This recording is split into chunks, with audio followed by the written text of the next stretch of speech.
Baik, selamat pagi. Assalamualaikum warahmatullahi wabarakatuh. Kita bertemu kembali ya, atas manajemen. Pada kesempatan ini kita akan berbicara mengenai gaya kepemimpinan. Pertemuan sebelumnya kita sudah membahas tentang kepemimpinan, kemudian juga tentang pendekatan kepemimpinan. Kita akan berbicara mengenai gaya kepemimpinan. Kepemimpinan merupakan faktor yang sangat penting di dalam manajemen. Bagaimana ini bisa mempengaruhi efektivitas organisasi, bagaimana bisa mencapai tujuan-tujuan yang ditetapkan. Dan ketika bicara pemimpin, ini tidak hanya sekedar memberi perintah, tapi bagaimana bisa menciptakan kondisi kerja yang nyaman, yang kondusif, sehingga ini bisa memberikan pengaruh yang sangat baik kepada bawahan tentunya.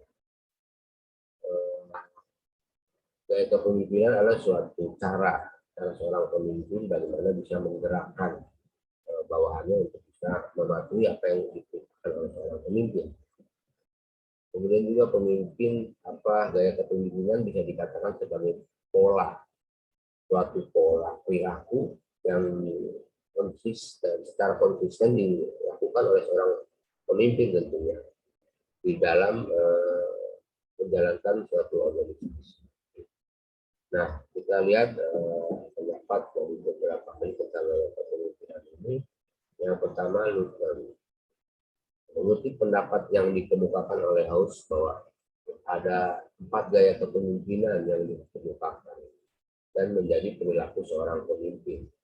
Yang pertama adalah kepemimpinan direktif atau directive leadership, di mana dalam hal ini pemimpin memberi kesempatan kepada bawahan untuk mengetahui apa yang menjadi harapan pemimpinnya, dan pemimpin tersebut menyatakan kepada bawahannya tentang bagaimana untuk dapat melakukan suatu tugas. Jadi tidak ada komunikasi langsung antara seorang pemimpin dengan bawahannya, karena ini sangat penting sehingga yang menjadi perintah itu menjadi jelas yang diharapkan oleh seorang pemimpin pada bawahannya. Kapan yang diinginkan oleh pemimpin, dan demikian pula sebaliknya bahwa bawahan tentu akan mengetahui bagaimana cara melaksanakan tugas-tugas yang diberikan kepadanya. Itu kepemimpinan direktif. Kemudian yang kedua, kepemimpinan suportif atau supportive leadership adalah usaha pemimpin untuk mendekatkan diri dan bersikap ramah serta menyenangkan perasaan bawahannya. Ini adalah gaya kepemimpinan yang kedua, bagaimana ini bisa dilakukan oleh seorang pemimpin ketika berhasil menghilangkan batas-batas formal antara seorang pemimpin dengan bawahan, tentu saja memang masih ada batas-batas tertentu, sehingga ada kedekatan secara emosional antara seorang pemimpin dengan bawahannya. Kalau yang menyenangkan. Kemudian yang ketiga, kepemimpinan partisipatif atau participative leadership.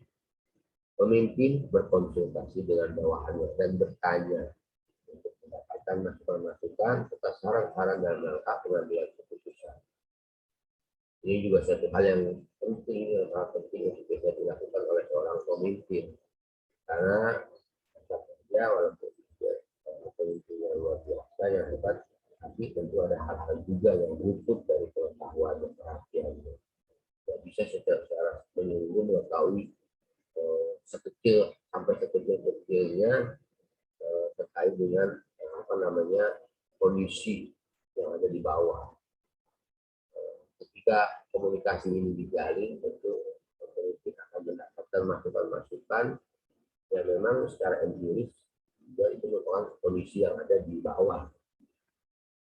Itulah yang perlu dilakukan juga oleh pemimpin, bagaimana mengumpulkan sebanyak mungkin masukan-masukan, informasi-informasi sebagai bahan atau dasar dalam pengambilan keputusan, sehingga keputusan yang diambil keputusan akan tepat tepat sasaran.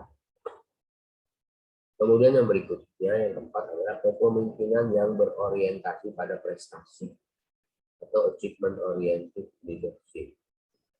Pemimpin menetapkan tujuan-tujuan yang bersifat menantang dan pimpinan tersebut mengharapkan agar bawahan berusaha mencapai tujuan tersebut secara optimal.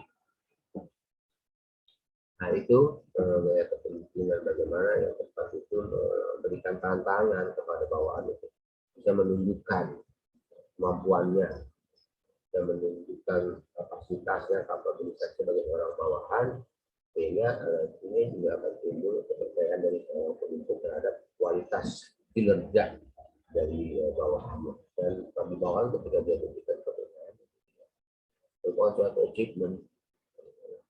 Pemimpin bisa memberikan penghargaan kepercayaan tersebut. Nah itu gaya-gaya kepemimpinan. Kemudian gaya kepemimpinan ditinjau dari segi penggunaan wewenang. Kita kutip pendapat dari Newstom, ada 3 macam. Yang pertama adalah gaya kepemimpinan autokratis. Adalah gaya kepemimpinan yang dipandang sebagai pemimpin yang memberi komando, mengharapkan ketaatan penuh anggota, menegakkan disiplin, pemimpin dengan pendekatan, memberikan ganjaran atau hukuman bila terjadi penyimpangan oleh bawahan dan aktif. Ini gaya kepemimpinan autokratis. Jadi seorang pemimpin di sini perannya lebih dominan. Tokohnya ya, yang memberi komando adalah pemimpin. Ini kalau dilihat memang memiliki kelemahan juga. Dari mana ini bisa mematikan kreativitas. Yang sebetulnya bisa dilakukan oleh orang bawahan. Kemudian yang berikutnya, gaya kepemimpinan demokratis atau partisipatif. Ialah gaya kepemimpinan yang mempunyai ciri berkonsultasi dengan bawahan tentang tindakan dan keputusan yang diusulkan, serta mendorong adanya keikutsertaan bawahan. Ini gaya kepemimpinan seperti ini membuka peluang kepada bawahan untuk bisa turut berpartisipasi dalam pengambilan keputusan, walaupun memang tetap keputusan ada di tangan pemimpin itu sendiri. Yang terakhir adalah gaya kepemimpinan bebas kendali atau free rein. Ialah gaya kepemimpinan yang lebih memberikan kesempatan sebanyak-banyaknya pada bawahan atau kelompok dalam organisasi yang bisa mandiri. Ya, ini membuka peluang selebar-lebarnya. Jadi memang hal ini harus dilakukan secara hati-hati. Kalau tidak ada demikian, kita memberikan dampak yang sebaliknya, tentu kontraproduktif bagi seorang pemimpin untuk berupaya bagaimana mencapai tujuan yang telah ditetapkan. Nah itu terkait dengan gaya-gaya kepemimpinan kita ditinjau dari sudut gaya, kemudian dari sudut kewenangan yang dimiliki. Yang jelas bagi seorang pemimpin tentu harus bisa menggabungkan semua itu, disesuaikan dengan kondisi yang ada, situasi permasalahan yang dihadapi. Karena tidak cukup hanya apa yang namanya mengandalkan satu kepemimpinan untuk bisa berhasil menjalankan tugas dan perannya sebagai seorang pemimpin tentunya. Dan terima kasih.